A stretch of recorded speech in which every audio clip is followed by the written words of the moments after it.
Balgarh road स्थित कृषि विज्ञान केंद्र पर किसानों को दिया जा रहा है प्रशिक्षण।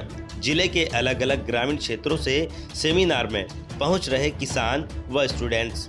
कृषि विज्ञान केंद्र देवास द्वारा जिले के ग्रामीणों को खेती किसानी के बारे में विस्तार से समझाया जा रहा है। प्रशिक्षण के दौरान किसानों को किस तरह से जैविक खेती कर अधिक मुनाफा कमा सकते हैं, यह प्रोजेक्टर के माध्यम से समझाया जा रहा है। वहीं विभाग के अधिकारियों द्वारा सभी किसानों को व स्टूडेंट्स को नर्सरी ले जाकर प्रैक्टिकली समझाया गया।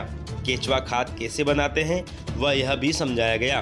किसान कैसे अपनी मिट्टी का प्रशिक्षण करवाएं, कम लागत में अधिक मुनाफा कैसे कमाएं, किस समय कौन सी फसल पैदावार करें, फसल परिवर्तन जैसे आदि महत्वपूर्ण विषयों पर किसानों को विस्तार पूर्वक समझाया गया। आपको बता दें कि 8 दिन के प्रशिक्षण के बाद कृषि विज्ञान केंद्र विभाग द्वारा उपस्थित किसानों को एक प्रमाण पत्र भी दिया जाएगा। जो हमारा मुख्य पहलू है मिट्टी और उसके प्रबंधन के लिए हमने प्रशिक्षणार्थियों को केचुआ खाद कैसे तैयार करें, जिसके माध्यम से जो मृदा का स्वास्थ्य है उसका उचित प्रबंधन कर, चाहे हम नर्सरी लगाएं, सब्जियां लगाएं, बागवानी लगाएं, उससे हम अधिक से अधिक लाभ ले सकें। इसलिए हमने केचुआ खाद उत्पादन तकनीक प्रशिक्षणार्थियों को सिखाई। जैसे गोबर है उसकी लेयर लगाएं, उसके बाद पानी का छिड़काव समय समय पर किस प्रकार करें, उसके साथ साथ उसकी जो कंपोस्टिंग है उसको फास्ट करने के लिए उसमें हिटिंग प्रोसेस अपनाएं, जिससे कि हवा क्रॉस हो जब हम केचुआ खाद बनाते हैं और जो केचुए हैं वो अच्छी प्रकार से कार्य कर पाए।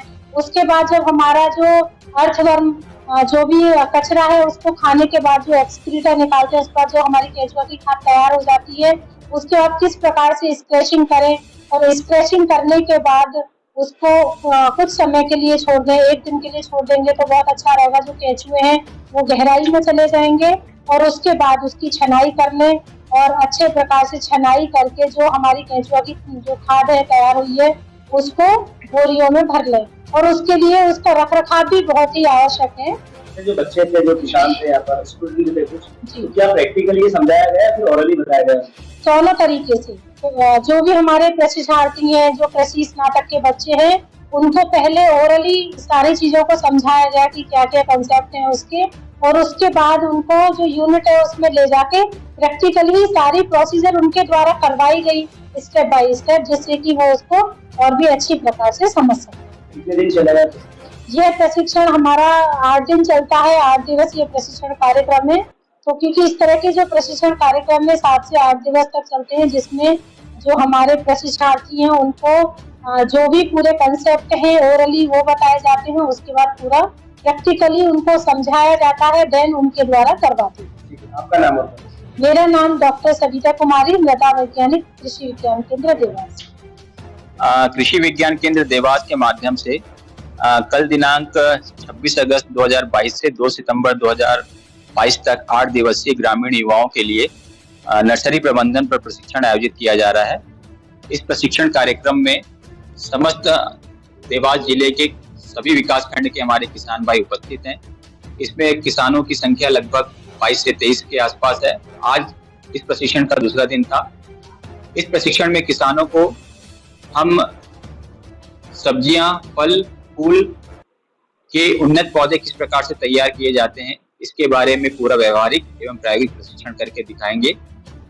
इस प्रशिक्षण को प्राप्त करने के पश्चात हमारे किसान भाई अपना स्वयं का रोजगार स्थापित कर सकते हैं, क्योंकि ऐसा देखा गया है कि हमारे देवास जिले में प्राइवेट नर्सरी तो बहुत है, लेकिन फलदार पौधों की नर्सरी की समस्या हमारे किसान भाइयों को देखने मिलती है। यदि इस प्रशिक्षण को प्राप्त करने के पश्चात हमारे जो ग्रामीण युवा हैं अपना स्वयं का रोजगार स्थापित करके फलदार पौधों की नर्सरी स्थापित करें, तो निश्चित रूप से हमारे आसपास के किसानों को फलदार पौधों के उन्नत पौधे अच्छे कीमत पे, सस्ती कीमत पे, अच्छी क्वालिटी के मिल सकते हैं। साथ ही हमारे देवास जिले में सब्जियों के पौध की स्वस्थ उत्पादन हेतु विभिन्न प्रकार के प्रशिक्षण आयोजित किए जाते हैं। उसी तारतम्य में यह प्रशिक्षण भी आयोजित किया गया है। इस प्रशिक्षण में हम किसान भाइयों को फल के अलावा सब्जियों एवं फूलों के स्वस्थ पौध कैसे उत्पादित किए जाते हैं, उनकी कौन कौन सी तकनीक है, इसके बारे में पूरा विस्तार से बताएंगे। साथ ही उनसे करवा के भी हम देखेंगे, जिससे कि उनको पूरा प्रायोगिक प्रशिक्षण प्राप्त हो जाए। सर, कितने दिन का प्रशिक्षण था और आज कौन सा? यह प्रशिक्षण हमारा 8 दिन का है और आज उसका दूसरा दिन था। आज हमारे पास करीब 23 किसानों ने सहभागिता की। साथ ही इसमें मैं एक चीज और बताना चाहूंगा, इसमें जो हम फलदार पौधे के पौधे कैसे तैयार किए जाते हैं, उसकी कौन कौन सी तकनीक है, जैसे गुटी से या एयर लेयरिंग से हम कैसे पौधे तैयार कर सकते हैं, बडिंग की कौन कौन सी तकनीक है, ग्राफ्टिंग की कौन कौन सी तकनीक है, जिससे किसान भाई हमारे हाइब्रिड पौधे प्राप्त कर सकें और उसका उत्पादन कर हमारे किसान भाइयों को उपलब्ध करा सकें, उनकी नर्सरी स्थापित कर सकें। इस बारे में पूरा व्यवहारिक एवं प्रायोगिक प्रशिक्षण दिया जाएगा। अंतिम में किन किसानों को जो प्रमाण पत्र दिए जाएंगे? जी बिल्कुल, जो किसान भाई रेगुलर इस प्रशिक्षण को पूरे 8 दिन तक प्राप्त करेंगे, समय पे आएंगे, उसके लिए हमने प्रमाण पत्र वितरित करने की व्यवस्था रखी है। उनको प्रमाण पत्र भी दिया जाएगा। इस प्रमाण पत्र के माध्यम से वे अपने स्वयं की नर्सरी स्थापित करने हेतु विभिन्न बैंकों के माध्यम से लोन भी प्राप्त कर सकते हैं। उनको इससे प्रमाण पत्र से उसको लोन प्राप्त करने में सुगमता प्राप्त होगी। आपका नाम होता है? जी, मेरा नाम डॉक्टर निशित गुप्ता है। मैं कृषि विज्ञान केंद्र देवास में उद्यानिकी वैज्ञानिक के रूप में पदस्थ हूँ।